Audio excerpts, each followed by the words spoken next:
नमस्कार, बुलेटिन में आपका स्वागत है। आपके साथ मैं हूं जीनत सिद्दीकी। 100 गांव 100 खबरें आपको दिखाएंगे, लेकिन पहले सुन लेते हैं बीजेपी के राष्ट्रीय अध्यक्ष जेपी नड्डा को। शाही कर दिया, धारा 370 को समाप्त कर दिया, ये हमारी पार्टी करती है। अब इस देश में एक विधान, एक संविधान और एक प्रधान, ये हो गया है। इसको हमको समझना चाहिए। हमारे यहां 8 करोड़ से ज्यादा मुस्लिम बहनें ट्रिपल तलाक, 3 तलाक से ग्रसित थी, चिंता में थी। कोई पूछने वाला नहीं था। सुप्रीम कोर्ट ने कहा था 3 तलाक समाप्त करो। नेताओं में और पार्टी में ताकत नहीं थी। लोगों ने इंतजार किया। आपने मोदी जी को प्रधानमंत्री बनाया।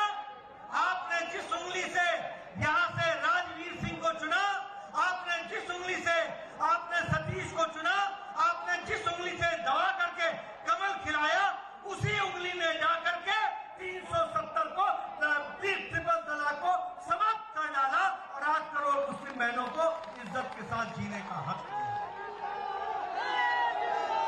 मित्रों, सही पूछ रहे थे योगी जी कि क्या कभी अखिलेश की सरकार होती तो राम जन्मभूमि पर भव्य राम मंदिर बनता क्या? और आज अगर बन रहा है तो प्रधानमंत्री नरेंद्र मोदी जी हैं और मुख्यमंत्री श्री योगी आदित्यनाथ जी हैं। इस कारण से बना, इसको आपको समझना है।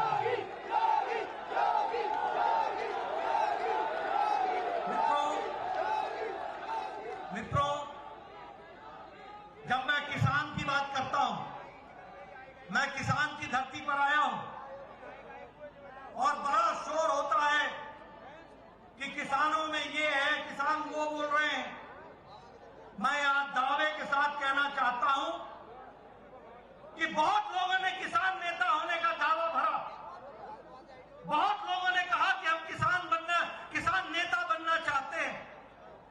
उन्होंने किसान के नाम पर नेतागिरी तो की, लेकिन किसानों का भला अगर किसी ने किया तो वो नरेंद्र मोदी जी की सरकार उनके नेतृत्व में किया। इस बात को मैं कहना चाहता हूं और मैं कहने के लिए नहीं कह रहा हूं, मैं इसको दावे के साथ आपके सामने रखना चाहता हूं। आप गांव-गांव जाकर के बताओ। ये कांग्रेस पार्टी थी, हर चुनाव में कहती थी कि हम किसानों का कर्जा माफ कर देंगे। क्या था किसान का कर्जा? मात्र 57,000 करोड़ रुपए। लेकिन प्रधानमंत्री मोदी जी ने प्रधानमंत्री किसान सम्मान निधि में 11 करोड़ किसानों को 1,53,000 करोड़ रुपए 10 किस्तों में 2,000 रुपए 11 करोड़ किसानों के खाते में डालने का काम किया। तो भारत के प्रधानमंत्री नरेंद्र मोदी जी ने किया है। इसको हमको ध्यान में रखना चाहिए। अगर हम बात करें किसानों की तो हम गौरव के साथ ये कह सकते हैं कि नीम कोटेड यूरिया, पहले यूरिया के लिए लाठीचार्ज होता था, गोलियां चलती थी। प्रधानमंत्री जी ने नीम कोटेड यूरिया ला करके हर किसान के घर तक यूरिया पहुंचाने का काम किया। तो नरेंद्र मोदी जी ने किया। ये डीएपी खाद 2400 की बोरी, ये 2400 की बोरी 1200 रुपए में आपके यहां पहुंचाने का काम किया, यानी एक बोरी मुफ्त देने का काम किया। तो नरेंद्र मोदी जी ने किया। इसको हमको ध्यान में रखना चाहिए। और अगर मैं बात करूं तो प्रधानमंत्री किसान फसल बीमा योजना 22 करोड़ किसानों ने इसमें अपने आप को शामिल किया। सॉइल हेल्थ कार्ड 22 करोड़ के किसानों के घर में इसका सर्टिफिकेट पहुंच गया। और यही नहीं, आज किसान पेंशन लेने लग गया। ये संभव हुआ तो नरेंद्र मोदी जी की सरकार में हुआ। इसको हमको समझना चाहिए। लेकिन मित्रों, जहां हम नरेंद्र मोदी जी ने किसानों के लिए सब किया, वहीं उत्तर प्रदेश में भी गन्ना का भुगतान 1,40,000 करोड़ रुपए से ज्यादा अगर किसी ने किया तो वो योगी आदित्यनाथ जी की सरकार ने भुगतान किया, यह भी हम आपको बताना चाहते हैं। और जब मैं इस भुगतान की बात करता हूं तो अखिलेश की सरकार का भी 11,000 करोड़ रुपए योगी जी ने भुगतान किया, यह भी हमको ध्यान में रखना चाहिए। यानी उनकी सरकार का भी उधार, उस उधार को भी देने का काम योगी आदित्यनाथ जी ने किया। मायावती जी के समय में 29 चीनी की मिलें कौड़ियों के भाव बेच दी गई, 21 चीनी मिलें बंद हो गई। अखिलेश जी के जमाने में 11 चीनी मिलें बंद हो गई और यह चीनी मिलें खुलने का काम हुआ तो योगी आदित्यनाथ जी के समय में हुआ। इसको हमको ध्यान में रखना चाहिए। इसलिए मैं कहता हूं फर्क साफ है, सोच ईमानदार है, काम दमदार है, इसको हमको समझना है। मित्रों, मैं विकास की दृष्टि से बात करूं तो मुझे खुशी है कि आज जब मैं एटा में आया हूं तो मुझे भी स्वास्थ्य मंत्री रहते हुए मोदी जी के आशीर्वाद से यहां एटा में मेडिकल कॉलेज देने का सौभाग्य प्राप्त हुआ था। और यह मेडिकल कॉलेज यहां परिवर्तन लाने वाला है, एक नई तस्वीर खींचने वाला है। फिर चाहे एग्रीकल्चर यूनिवर्सिटी हो, चाहे एम्स हो, एक नहीं दो एम्स, 30 मेडिकल कॉलेज खुल रहे हैं और 2022 तक 47 मेडिकल कॉलेज, देश में सबसे ज्यादा मेडिकल कॉलेज खुलेंगे तो उत्तर प्रदेश की धरती पर खुलेंगे। ये विकास है। आजकल हमारे कार्यकर्ता से पूछो कि दिल्ली जाना है, आजकल हमारे कार्यकर्ता से पूछो कि हमको फलानी जगह जाना है, तुरंत बोलता है फलाना एक्सप्रेसवे पकड़ लो, फलाना एक्सप्रेसवे पकड़ लो। यानी अब कोई स्टेट वे पर आता ही नहीं है, सभी एक्सप्रेसवे पर है। यह परिवर्तन आया है तो योगी आदित्यनाथ जी के सरकार में मोदी जी के आशीर्वाद से आए, यह हमको समझना चाहिए। बोलो, आगरा में मेट्रो का काम शुरू हो गया कि नहीं हो गया? विकास का काम चल रहा है कि नहीं चल रहा है? बोलो, 5 साल में विकास हुआ कि नहीं हुआ? बोलो, आयुष्मान भारत पहुंचा कि नहीं पहुंचा? बोलो, आपके यहां प्रधानमंत्री आवास योजना पहुंची कि नहीं पहुंची? बोलो, प्रधानमंत्री गरीब कल्याण अन्न योजना 5 किलो गेहूं या 5 किलो चावल राशन पहुंचा कि नहीं पहुंचा? बोलो, योगी जी का अनाज 35 किलो पहुंचा कि नहीं पहुंचा? आजकल आप डबल इंजन में डबल ले रहे हो, डबल। ये परिवर्तन है, ये फर्क साफ है, सोच ईमानदार है, काम दमदार है, इसको हमको समझना चाहिए। मित्रों, लेकिन जब मैं ये सारी बातें आपसे चर्चा करता हूं तो मुझे दुख के साथ कहना पड़ता है कि हम गन्ना की बात करते हैं, उनके मुंह से जिन्ना निकलता है। देखिए, मेरे से किसी पत्रकार ने पूछा कि आपको क्या खतरा दिखता है, आपको क्या खतरा दिखता है?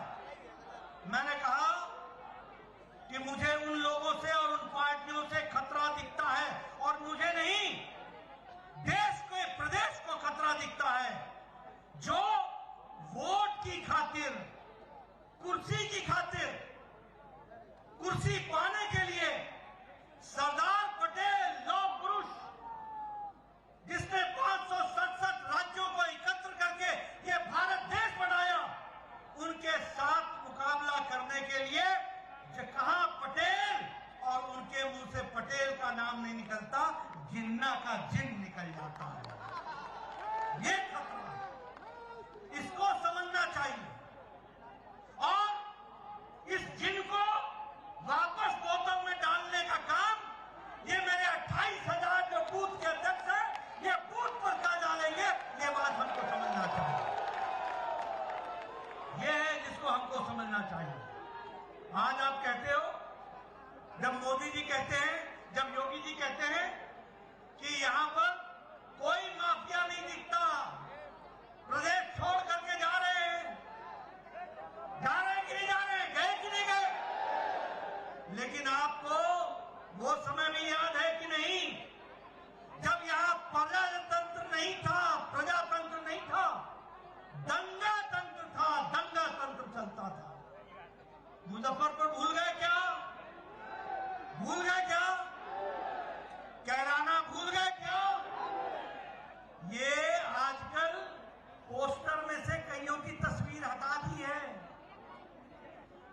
ये पुरानी बातों को भुलाने की कोशिश कर रहे हैं। लेकिन याद रखना, ये नई सपा नहीं है, ये वही सपा है जो पुरानी है, वही हमको समझना चाहिए। और इसलिए ऐसे लोगों को घर बैठाना बोलो जरूरी है कि नहीं है? हमारी खातिर नहीं, कुर्सी के खातिर नहीं, उत्तर प्रदेश की 22-24 करोड़ की जनता के लिए हमको करना है। इस बात को हमको समझना चाहिए। बोलो विकास चाहिए कि नहीं चाहिए? बोलो मोदी जी का आशीर्वाद चाहिए कि नहीं चाहिए? बोलो योगी जी का जो धरती पर काम हो रहा है उसको आगे बढ़ाना है कि नहीं बढ़ाना है?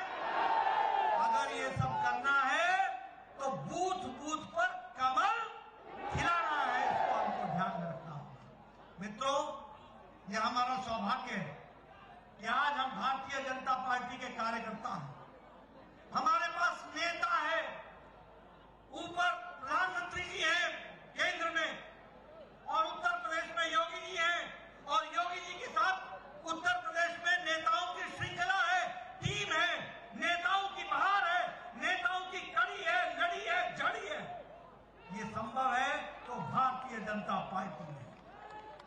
हमारे पास नेता है, हमारे पास नीति है, हमारे पास काम करने की नीयत है, हमारे पास कार्यक्रम है, और हमारे पास ये वातावरण है जो भारतीय जनता पार्टी को पूछ रहा है। लेकिन बाकियों के पास न नेता है, न नीति है, और नीयत तो है ही नहीं।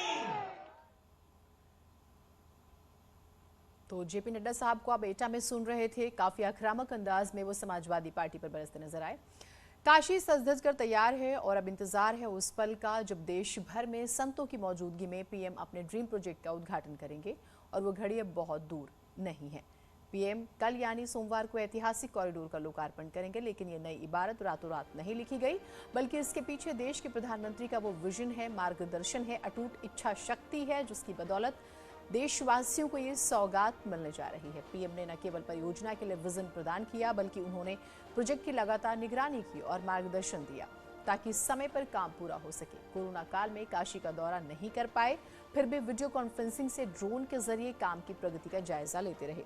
प्रधानमंत्री ने परियोजना की समीक्षा के लिए अपने आवास पर निर्मित काशी विश्वनाथ का एक मॉडल का निरीक्षण भी किया।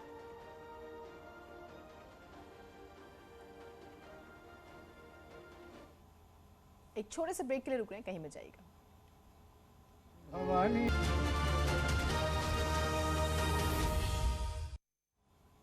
आगे बढ़ते हैं। दिल्ली के इंडिया हैबिटेट सेंटर में आईआईएम रोहतक की तरफ से 2 दिवसीय अंतर्राष्ट्रीय कॉन्फ्रेंस का आयोजन किया गया। इसमें रेडिकलाइजेशन दुनिया के लिए किस तरह से खतरा है, इस विषय पर चर्चा की गई। इस कॉन्फ्रेंस में 1 दर्जन से ज्यादा देशों के राजदूत और पूर्व राजदूत शामिल हुए। पूर्व केंद्रीय मंत्री एमजे अकबर और जमीयत उलेमाए हिंद के अध्यक्ष महमूद मदनी भी शामिल हुए। इस पूरे कार्यक्रम में हाल ही में अफगानिस्तान में हुई स्थिति को लेकर भी चर्चा की गई।